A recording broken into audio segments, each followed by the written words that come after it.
નમસ્તે બાળકો, આજે આપણે ફરી મળ્યા. આજે આપણે એક નવી વાર્તા જોવાના છે. વાર્તાનું નામ છે જળદેવી અને કઠિયારો.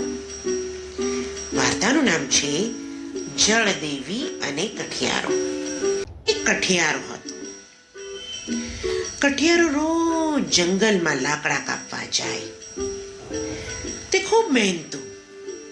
તે લાકડા કાપીને ભારી બનાવે, તેને વેચે અને પોતાનું ગુજરાન ચલાવે. રોજનું નિત્ય કાર્ય તેનું આ જ. હવે ધીમે ધીમે જ્યાં તે લાકડા કાપતો હતો ત્યાં લાકડા ઓછા થવા માંડેલા હતા. ત્યાં સૂકા લાકડા મળવાના મુશ્કેલ હતા. માટે તેને થયું કે હવે શું કરું.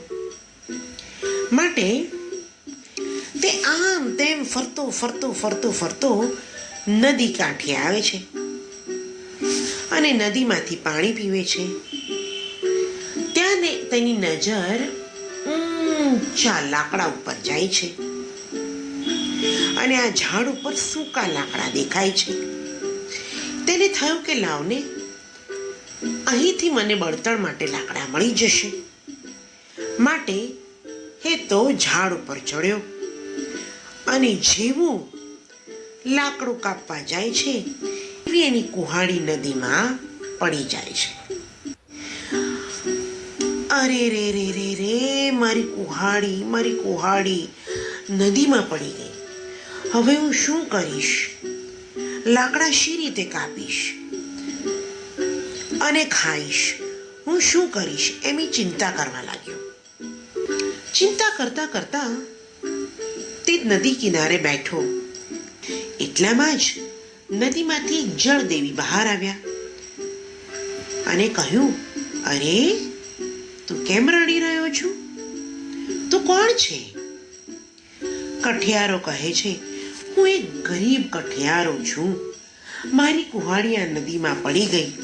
હવે હું લાકડા કેવી રીતે કાપીશ? જળદેવી કહે છે કે રડીશ નહીં, હું તને કુહાડી લાવી આપું છું. જળદેવી તો પાણીમાં ડૂબકી મારે છે અને પછી બહાર આવે છે અને પોતાના હાથમાં સોનાની કુહાડી લઈ આવે છે. જળદેવીએ કઠિયારાને કહ્યું, લે આ તારી કુહાડી. કઠિયારો ખૂબ મહેનતુ અને પ્રામાણિક હતો. તેણે જોયું, અરે, આ મારી કુહાડી નથી. જળદેવીએ તો ફરી પાણીમાં ડૂબકી મારી. આ વખતે તેઓ પોતાની સાથે રૂપાની કુહાડી લઈ આવ્યા હતા. કઠિયારાને કહ્યું, લે આ તારી કુહાડી. કઠિયારો કહે છે, ના, આ પણ મારી કુહાડી નથી. જળદેવી આ વખતે કઠિયારાની કુહાડી લઈને આવ્યા. કઠિયારો તો ખુશ થઈ ગયો અને બોલ્યો, આ જ મારી કુહાડી છે. જળદેવી તો બહુ જ ખુશ થઈ ગયા અને એના પર પ્રસન્ન થઈ ગયા અને કહ્યું, તું ઘણો જ પ્રામાણિક છે.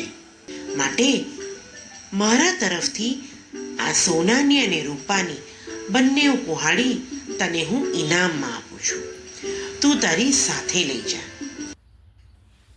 કઠિયારો તો ખુશ થઈ ગયો અને લાકડાના ભારા લઈ અને પોતાને ઘેર ચાલ્યો ગયો. પછી ખાધું પીધું અને મજા કરી.